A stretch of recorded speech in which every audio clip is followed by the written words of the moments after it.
नमस्कार। सेहत से जुड़े हमारे खास कार्यक्रम हेल्थ गुरु में स्वागत है आप सभी का। मैं हूं आपके साथ ज्योति सिंह। सुंदर दिखने की चाहत हर किसी में होती है। सभी व्यक्ति सुंदर दिखना चाहते हैं, लेकिन कई बार किसी दुर्घटना के चलते या फिर कुदरती रूप से व्यक्ति के शरीर में कुछ कमियां हो सकती हैं, कुछ खामियां आ जाती हैं, जिससे न चाहते हुए भी उसकी खूबसूरती में कमियां होती है। ऐसे में प्लास्टिक सर्जरी, कॉस्मेटिक सर्जरी के जरिए न केवल आप सुंदर दिख सकते हैं, बल्कि शरीर के कई अंगों को अपनी जरूरत के हिसाब सर्जरी से ठीक भी कराया जा सकता है। और वहीं अगर कोई आग में झुलस गया हो, किसी दुर्घटनावश उसकी त्वचा खराब हो गई हो, पर शरीर में किसी तरीके से अपंगता आ गई हो, तो ऐसे में स्किन बैंक भी आपकी नाउम्मीदों को उम्मीद में बदल सकता है। किसी भी व्यक्ति की मृत्यु के बाद नेत्रदान और अन्य अंगों के दान की तरह ही स्किन डोनेशन भी संभव है। स्किन डोनेशन की मदद से आप आग में झुलसे हुए किसी दुर्घटना में शिकार हुए लोगों की मदद भी कर सकते हैं। इसलिए हम इन दो महत्वपूर्ण विषयों पर आज चर्चा करेंगे। तो शुरू करते हैं अपना खास कार्यक्रम हेल्थ गुरु।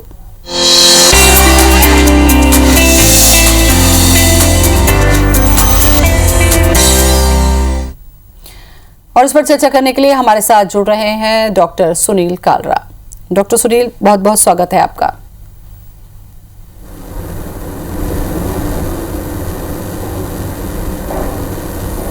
नमस्कार डॉक्टर साहब, आज हम शुरुआत करें तो बहुत सारे ऐसे अहम बिंदु हैं जिसे आज हमें करना है, क्योंकि स्किन डोनेशन एक नई चीज़ है कि कैसे ये संभव है। लेकिन शुरुआत में ये करना चाहूँगी कि पहले के समय में ये होता था कि प्लास्टिक सर्जरी को ही हम जानते थे, लेकिन उसमें एक नया अध्याय जुड़ा, कॉस्मेटिक सर्जरी। इसके बाद आज देखिए कि स्किन डोनेशन की भी बात सामने आई है। तो वास्तव में प्लास्टिक सर्जरी क्या है और कॉस्मेटिक सर्जरी क्या है, जानकारी दें, उसके बाद हम आगे बढ़ते हैं।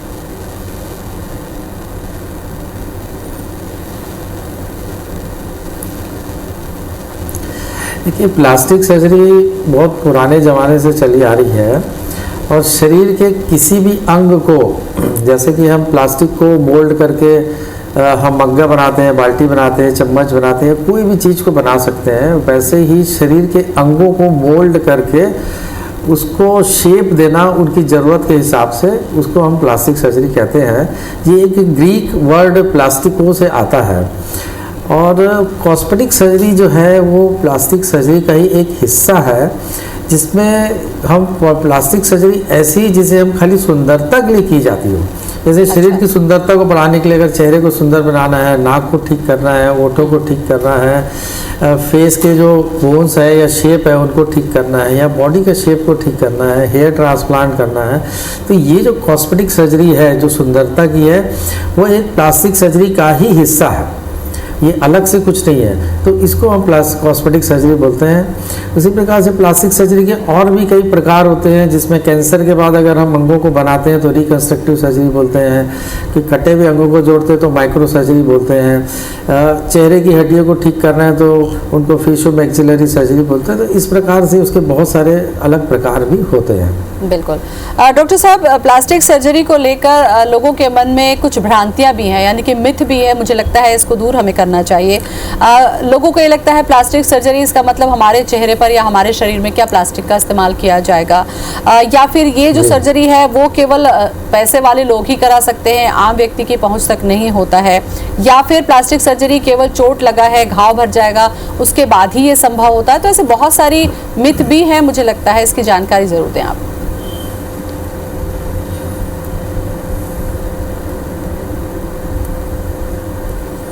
देखिए, ये बहुत ही अच्छा अहम सवाल आपने पूछा है कि कई बार दुर्घटनाएं होती हैं या जल जाते हैं लोग, या एक्सीडेंट में इसकी निकल जाती है, तो उस समय जो प्लास्टिक सर्जरी की जाती है वो घाव भरने के लिए की जाती है।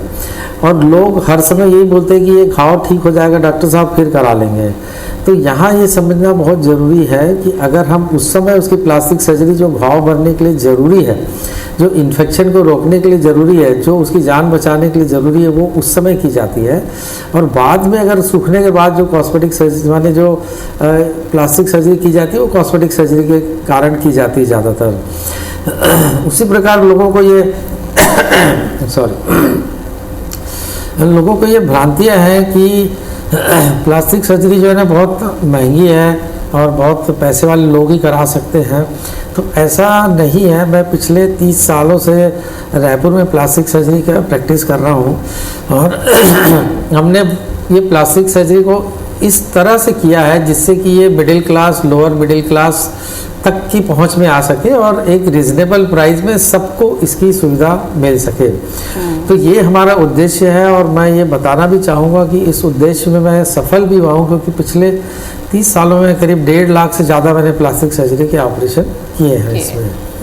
तो ये हर वर्ग के लोग इसको करा सकते हैं। प्लास्टिक सर्जरी पर तो थोड़ी सी चर्चा हमने की डॉक्टर साहब, आपने भी बताया, लेकिन अब कॉस्मेटिक सर्जरी का भी जो चलन है, आप देखिए कि पहले के समय में होता था कि अगर किसी की लड़की खूबसूरत नहीं है, उसके दांत बढ़े हुए हैं या ठोड़ी नहीं है, तो शादी जैसी चीज़ों में भी दिक्कतें होती थी और पूरी जिंदगी माता पिता पर यह कहा जाता था कि बेटियां बोझ बन जाती थी। ऐसे समय के लिए कॉस्मेटिक सर्जरी क्या वरदान नहीं है? जी हाँ, देखिए ये बहुत ही अच्छी बात पूछी है और मैं पिछले चीज़ का एक जवाब देना मैंने भूल गया था कि ज़्यादातर जो प्लास्टिक सर्जरी होती है उसमें हम शरीर के अंगों का ही इस्तेमाल करते हैं, उसी की मांसपेशियाँ हैं, स्किन का इस्तेमाल करते हैं। 100 में से 10 से 15% ऐसे ऑपरेशन होते हैं जिसमें हम प्लास्टिक ना करके प्लास्टिक जैसे कुछ इम्प्लांट्स आते हैं वो हम यूज़ करते हैं, जैसे नाक में कर लिया या चेहरे में कर लिया या ब्रेस्ट इम्प्लांट हो गए या चेस्ट के इम्प्लांट हो गए या पैर के इम्प्लांट हो गए। तो 10 से 15% केसेस में ही करते हैं। अब रही बात की जो पहले लोग ऐसा था कि अगर कोई कुरूप पैदा हुआ है, कोई कमी हो गई है, उसकी शादी करनी है, तो 15-20 साल पहले ऐसा प्रचलन था कि दहेज दे के लोग उनकी शादी कर देते थे। जो आजकल जो है ना लड़के ना लड़कियां मानते हैं, क्योंकि उनको लगता है कि उनसे उनके कॉन्फिडेंस में कमी रहती है, जिसके कारण जिंदगी भर उनको हीन भावना से गुजरना पड़ता है। बिल्कुल। तो अभी के समय में हर जो मिडिल क्लास है, जो ठीक आदमी है, अगर उसमें कोई प्रॉब्लम है तो वो ठीक करके ही शादी करना चाहता है। वो नहीं चाहता कि मैं ऐसे ज़िंदगी पर रहूं। तो ये एक बहुत ही बड़ा चेंज समाज में आया है, जिसमें माता पिता भी एग्री करते हैं और बच्चे भी एग्री करते हैं कि ये जो डिफॉर्मिटी है या जो कमी है, ये खाली शादी के लिए नहीं है, ये उनके सेल्फ एस्टीम, उनके कॉन्फिडेंस और उनके वर्किंग के लिए है। अदरवाइज़ उनकी पढ़ाई लिखाई, आगे जो जॉब करना है, जो उनको सोसाइटी में आगे चलना है, उससे कॉन्फिडेंस में कमी आती है। तो ये एक आजकल ये हो गया है। दूसरा एक चीज़ ये भी हो गई है कि हमारे फिल्म इंडस्ट्रीज़ के कारण, अवेयरनेस और होने के कारण, जो आदमी सुंदर है वो थोड़ा और सुंदर दिखना चाहता है, क्योंकि वो चाहता है कि मैं जो हूँ उसका कॉन्फिडेंस और बढ़े, जिससे मैं और आगे इसमें कुछ अच्छा कर सकूँ। तो सुंदर को ज़्यादा सुंदर बनाना और कम सुंदर को सुंदर बनाना, ये दोनों में कॉस्मेटिक सर्जरी की जाती है और दोनों में इसका अहम रोल है और ये बहुत ही ज़्यादा प्रचलन में है और इम्पॉर्टेंट भी है, जिससे लोगों को कॉन्फिडेंस भी बढ़ रहा है और उनकी लाइफस्टाइल भी चेंज हो रही है। और ये जैसे पहले था कि कुछ समय की कार जो है वो लग्जरी थी या कॉस्मेटिक सर्जरी लग्जरी थी कि बहुत अमीर लोग ही करा सकते हैं, ये आज एक बेसिक ज़रूरत हो गई है, नीड हो गई है और हर कोई किसी को इसकी ज़रूरत पड़ती है। बिल्कुल। कॉस्मेटिक सर्जरी किन कंडीशन में की जा सकती है और कॉस्मेटिक सर्जरी कराने के बाद क्या सामान्य जिंदगी व्यक्ति जी पाता है? कि किन कंडीशन में और किन अंगों की कॉस्मेटिक सर्जरी की जा सकती है? जी,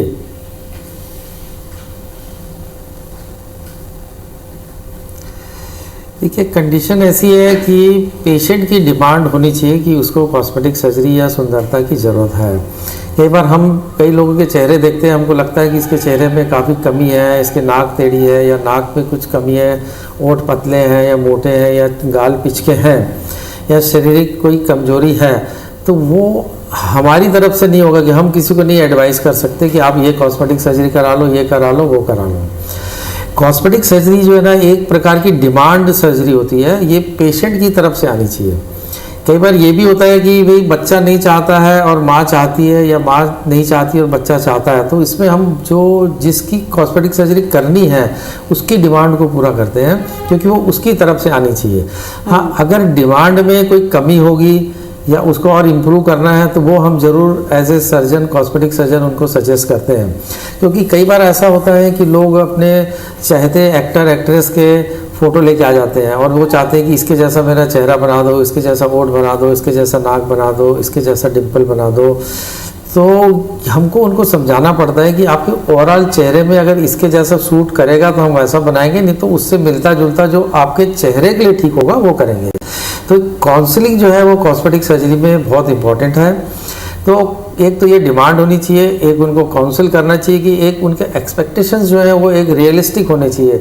ऐसे नहीं होनी चाहिए कि मैं एकदम से परी हो जाऊंगी या ऐसे हो जाऊंगी वैसे हो जाऊंगी। तीसरा है कि एक सेटिस्फेक्शन लेवल होता है कॉस्मेटिक सर्जरी में। अगर पेशेंट और डॉक्टर दोनों खुश हैं कि ये कॉस्मेटिक इसकी हमने नाक बनाई है बहुत सुंदर है, दोनों खुश हैं, वो बेस्ट पोजीशन है। पर अगर हमने बहुत अच्छी नाक बनाई है और पेशेंट को उसमें कोई कमी लग रही है और डॉक्टर खुश है तो वो कंडीशन हम नहीं मानते हैं। अगर पेशेंट खुश है तो वो ठीक है, अगर डॉक्टर को लगता है कि थोड़ा और ठीक कर सकते हैं तो भी वो चलेगा, पर पेशेंट को खुश होना चाहिए। तो ये तीन एक एस्पेक्ट होते हैं इसमें। दूसरा ये रहता है कि कॉस्मेटिक सर्जरी हर अंगों की होती है। पहले के ज़माने में ऐसा था कि जो अंग शरीर के जो दिखते थे, जैसे चेहरा है, बाल है, या नाक है, ठोडी है, चिन है, या स्किन का कलर है, डिम्पल्स है, या आईब्रोज है, आई लैशेज है, आई की सुंदरता है, या समझ ले बॉडी की जो शेप है कि अगर हमको जीरो फिगर चाहिए, ब्रेस्ट का एनलार्जमेंट चाहिए, या पतला होना है, सिक्स पैक्स बनाने हैं, तो ये चीज़ें पहले ज़्यादा कॉमन थी।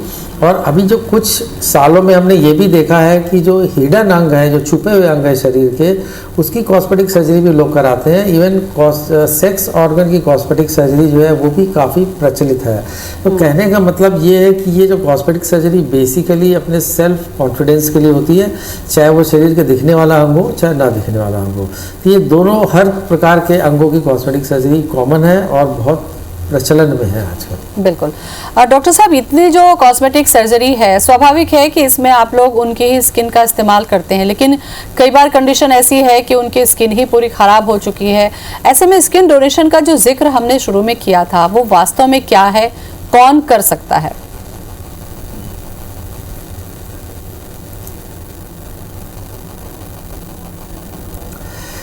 ये बहुत ही अच्छा आपने सवाल पूछा है, क्योंकि स्किन डोनेशन एक नई विधि है जो काफ़ी सालों से प्रचलन में है, पर लोगों को इसकी अवेयरनेस नहीं है। जैसे कि हम, ये बहुत ही सिंपल होती है। एक होती है जिसमें हम आँख और किडनी का दान करते हैं, एक होता है हम जिसमें ब्लड का डोनेशन करते हैं। तो स्किन डोनेशन जो है वो एकदम ब्लड डोनेशन जैसे ही सिंपल टेक्निक है, और इसमें कोई भी स्किन को डोनेट कर सकता है। इसमें कोई भी प्रकार की विकृति या बाद में तकलीफ नहीं होती है।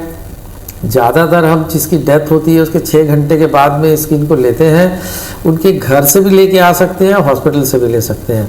और जो ऑर्गन डोनेशन का जो एक्ट है कि किडनी है, आई है, इसके लिए बहुत सारे जो नियम कानून हैं वो इसमें लागू नहीं होते हैं। कोई भी घर का आदमी कंसेंट दे के स्किन डोनेट करा सकता है। और स्किन जो बैंक होते हैं उसमें हम स्किन को लेके 5 साल तक रखते हैं प्रिजर्व करके।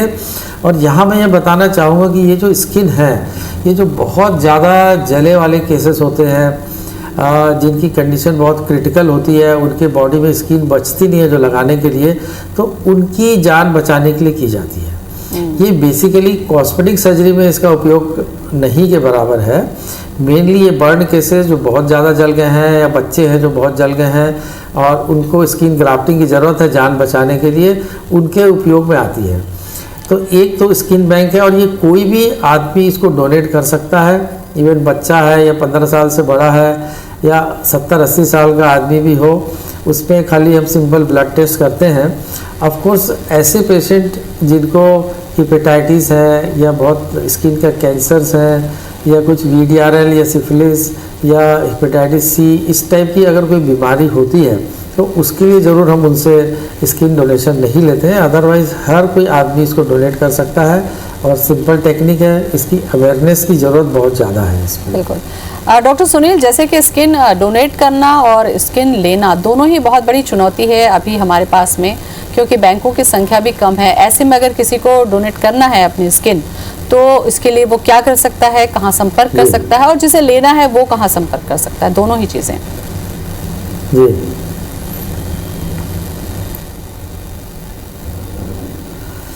देखिए ये हमारा जो हॉस्पिटल है पूरे छत्तीसगढ़ में एक ही जगह है जहाँ पर स्किन डोनेशन ली जाती है। ये कालना बर्न और प्लास्टिक सर्जरी सेंटर, पचपेड़ी नाका, रायपुर है। और 9827143060 ये फ़ोन नंबर है, 9827143060। कोड 3060। इस नंबर पे आप 24 घंटे कभी भी कॉल कर सकते हैं। तो अगर ये घर से भी लेना हो या हॉस्पिटल से लेना हो तो हमारी टीम है वो पूरी वहाँ जाती है और वहाँ से स्किन डोनेशन लेके आ जाती है। तो इसमें कोई भी घबराने की बात भी नहीं होती है, पेशेंट को कोई बाद में डिफॉर्मिटी भी नहीं होती है और ये 24 घंटे सुविधा उपलब्ध रहती है। बिल्कुल। डॉक्टर साहब, स्किन से जुड़ी चर्चा हम कर रहे हैं, तो स्किन में जितने भी दाग धब्बे हैं उसका तो इलाज आपने बताया कि कॉस्मेटिक सर्जरी या लेजर से होता है, लेकिन बाल जो है बहुत बड़ी समस्या के रूप में आज सामने आ रहे हैं, क्योंकि 10 में से 8 लोगों के हेयर फॉल हो ही रहे हैं। क्या बड़ा कारण है और क्या वास्तव में इसका इलाज संभव है, क्योंकि ये भी कॉन्फिडेंस कम करता है लोगों का। जी,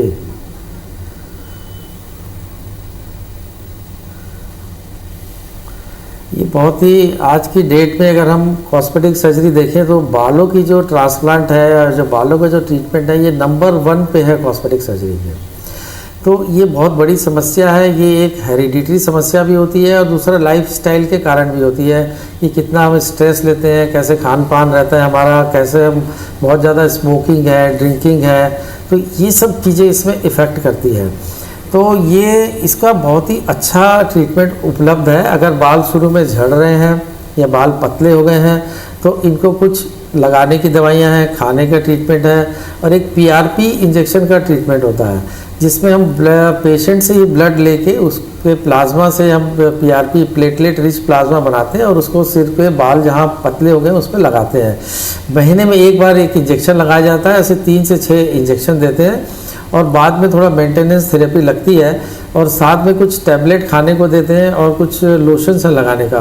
तो इससे करीब करीब समझ लीजिए आप 100 में से 80 लोगों को फ़ायदा इसमें हो जाता है। पर अगर ऐसी स्थिति है जब बाल पूरे ही झड़ गए हैं या बिल्कुल बाल की जड़ें नहीं बची है तो उसमें हेयर ट्रांसप्लांट जो है ये एक बहुत ही सक्सेसफुल और कारगर टेक्निक है। इसमें बाल की जड़ों को हम बाल के सिर के पीछे के हिस्से से निकाल के जहाँ बाल झड़ गए हैं उस पर लगाते हैं बाल की जड़ों को। इससे बाल फिर उगते हैं, बढ़ते हैं। इनको कटिंग कर सकते हो, शैम्पू कर सकते हो, मुंडन कर सकते हो और ये परमानेंट होता है। तो इसमें 1 या 2 सेटिंग्स की ज़रूरत पड़ती है और कई बार ऐसा भी देखा गया है कि अगर बाल सिर में बहुत ज़्यादा जगह में झड़े हैं और पीछे से बाल की जड़ें कम हैं तो इनमें बॉडी हेयर ट्रांसप्लांट भी करते हैं, माने सिर के पीछे के हिस्से की बाल की जड़ों को भी लेते हैं, साथ में दाढ़ी के बाल है या छाती के बाल है इनको लेकर भी सिर पे रोपा लगाया जाता है जिससे कि ये बाल उगते हैं। तो हेयर ट्रांसप्लांट अभी बहुत ही कारगर टेक्निक है और बहुत ही एडवांस और बहुत अच्छे रिजल्ट है इसके, मैं कहना चाहूँगा। तो बालों की समस्या का समाधान बहुत ही अच्छा उपलब्ध है आज के समय में।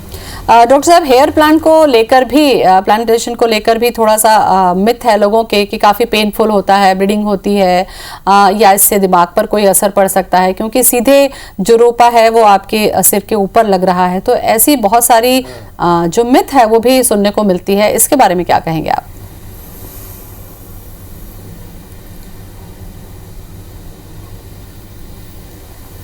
देखिए ये बिल्कुल ही मिथ है, ये बहुत पेनफुल नहीं होता है। हम वहाँ स्किन को एक लेप लगा के या वाइब्रेटर करके उसको पूरे हिस्से को सुन्न कर देते हैं और उसके बाद ही इसको निकाला जाता है। तो बहुत ज़्यादा पेन तो नहीं होता है, टॉलरेबल पेन होता है। दूसरा ये भी लोगों को माने मिथ है कि ये परमानेंट चलते हैं कि नहीं चलते हैं, तो वो ये बाल जो भी लगाते हैं ये परमानेंट होते हैं। तीसरा कि ये बहुत कॉम्प्लिकेटेड प्रोसेस नहीं होता है क्योंकि डे केयर प्रोसेस होता है, माने पेशेंट सुबह आता है शाम को चला जाता है। तो इसमें हम किसी भी प्रकार का ड्रिप या इंजेक्शन से कुछ भी नहीं देते हैं। तो ये सिंपल प्रोसेस है, तो इसमें कोई घबराने की इसमें ज़रूरत बिल्कुल भी नहीं है। अगर ऐसा रहता तो एडमिट करके रखना पड़ता, तो इसमें एडमिशन की भी ज़रूरत नहीं पड़ती है। तो लोग आते हैं सुबह शाम को करा के चले जाते हैं। सिंपल टेक्निक है ये। काफ़ी अहम जानकारी डॉक्टर साहब आज आपने हमारे कार्यक्रम में दी, बहुत बहुत धन्यवाद आपका।